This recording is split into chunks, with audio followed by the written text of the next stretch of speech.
Moscow, in Kazakhstan, they are holding on to their flour and wheat.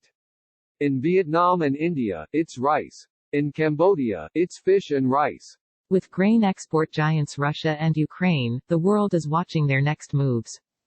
A steady rise in countries limiting or banning food exports has triggered warnings from UN Food Agency leaders about possible disruptions to the global food supply as the world retrenches amid the COVID-19 pandemic, potentially making critical staples such as wheat and rice more costly and harder to find. For exporting countries, domestic reserves of grains and rice are generally good after years of relatively good harvests, according to the UN's Food and Agriculture Program. But reductions in exports could hit countries in Africa, the Philippines, the Persian Gulf and other regions that import much of their food. Border closures threaten Europe's food supplies. Prices for rice and wheat are starting to climb as some countries, such as Saudi Arabia and Egypt, go on a buying spree to boost their stockpiles. Other concerns include how long closures of borders and transport networks will disrupt global food supplies. But protectionist moves by some food-exporting countries, to hold on to their products in a time of crisis, raise wider issues of global food security and the hard-edged competition between nations for medical supplies and other goods even as the world faces a common enemy. Sign up for our Coronavirus Updates newsletter to track the outbreak. All stories linked in the newsletter are free to access.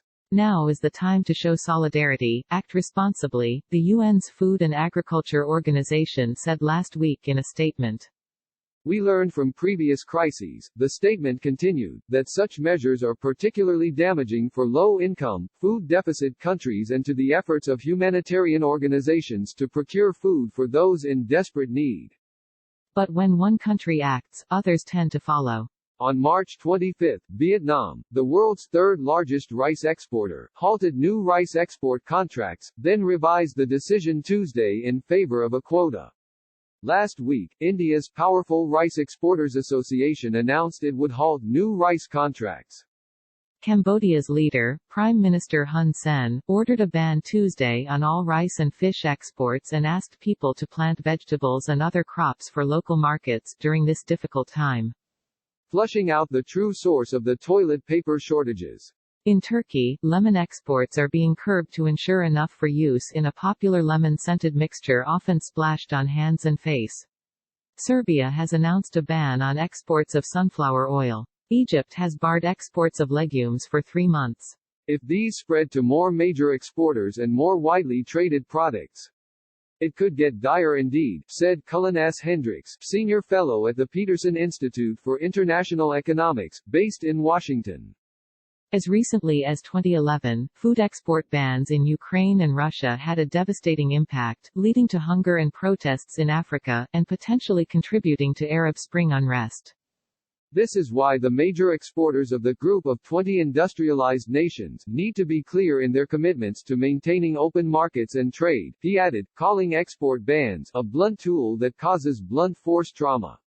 So far, the West and many allies have made no moves to put up barriers to food exports, even as border closures and travel restrictions keep farmworkers from tending the fields. Analysis: what U.S. sanctions mean for Iran's coronavirus fight. President Trump has pushed American agricultural exports even as the United States became the center of the pandemic. Separately, a range of nations, including Australia, Canada, Chile and New Zealand, have pledged to keep trade and food flowing. David Laborde, Senior Research Fellow at the Washington-based Institute for Food Policy Research (IFFP), said there is no crisis yet, with global food stocks relatively high. So far less than 1% of the global food value, in calorie terms, is affected by the export restrictions.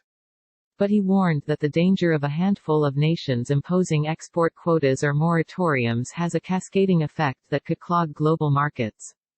In the last few days, we have a small country like Moldova which was saying, oh, because Ukraine and Russia are taking measures, we should do it, even if actually we don't need it. This imitation, this domino effect is something we always have to worry about, he said. The main concerns are Vietnam's moratorium on new rice export contracts, and Kazakhstan's move to slash exports of wheat and flour, which will hit neighboring countries in Central Asia. On March 22, the Kazakhstan government announced a ban on exports of flour and other key food products despite ample reserves. The country's farmers and grain millers pushed back, especially after finally breaking into the coveted Chinese market in recent years. The total ban was soon reversed, but the government slapped on restrictive export quotas on flour and wheat. U.S. wasted months in preparing for pandemic. The case of Kazakhstan in the flour restriction may have a very strong impact regionally in Central Asia and Afghanistan that get most of their supply of wheat product from Kazakhstan, Laborde said. The specific case of Central Asia is, I would say, of concern. When Chinese customers called the director of a top Kazakh flour mill last week, Director Dos Mukasan Takabayev had to turn them down. If the restrictions are not lifted, then our industry will collapse. Many enterprises will go bankrupt, and thousands of people will lose jobs, said Takabayev, director of Karaganda-based Mutlu flour mill, one of the nation's biggest. Exports are vital to us.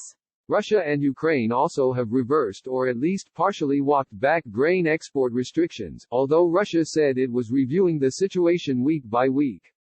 But both nations have intervened heavily in grain markets in the past, leading the price hikes and shortages. In 2010, Russia banned wheat exports after drought and wildfires that destroyed 53 million acres of crops. In 2007 and 2008, Russia imposed an export tax on wheat. Ukraine implemented quotas from 2006 to 2008 and again from 2010 to 2011. High global food prices in 2008 sparked food riots in 48 countries according to a 2011 World Food Programme paper. In 2011, food price spikes exacerbated hunger in East Africa, where Somalia faced a famine that killed 260,000 according to the United Nations, nearly half of them children.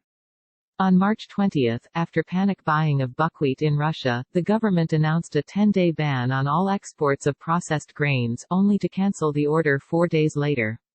It then announced a 7.7 million ton quota on grain exports from April to June.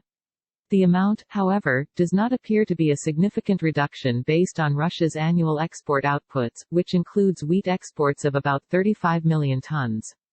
The Eurasian Economic Union, Russia, Kazakhstan, Belarus, Armenia and Kyrgyzstan, banned exports of sunflower seeds, onions and vegetables outside the Union. In Ukraine, President Volodymyr Zelensky announced restrictions on food exports on March 16 without offering details, setting off alarm. But the measures had a limited impact, a ban on the buckwheat exports, not a major export, and a wheat export quota of 22 million tons in 2019-20 that was in line with expected exports. Alex Lisitsa, president of the Ukrainian Agribusiness Club, said Zelensky seemed to be trying to reassure Ukrainians that he was keeping prices down. There's no reason to ban the export of wheat right now. Ukraine has an oversupply of many products, Lisitsa said. We need to export, otherwise, we'll actually die with our products here. Kazakhstan's wheat farmers and flour millers see the risk of losing years of hard work cultivating markets in China and Central Asia. Pyotr Svoik, an independent economist based in Almaty, said the Kazakh government was trying to maintain low domestic prices for socially important goods like bread and flour. Kazakhstan produces considerably more wheat and flour than it consumes. Therefore, exports are necessary, and now this issue is especially acute, amid falling oil prices, on which the country's economy depends, he said. Shabani Matani in Hong Kong contributed to this report. Stern reported from Kiev and Kumanov from Almaty, Kazakhstan. How coronavirus grounded the airline industry. A Michigan congresswoman, a guy in line in China and a global scramble to find N95 masks. Former U.S. diplomats and European leaders call for easing sanctions against Iran. Today's coverage from Post correspondents around the world. Like Washington Post World on Facebook and stay updated on foreign news.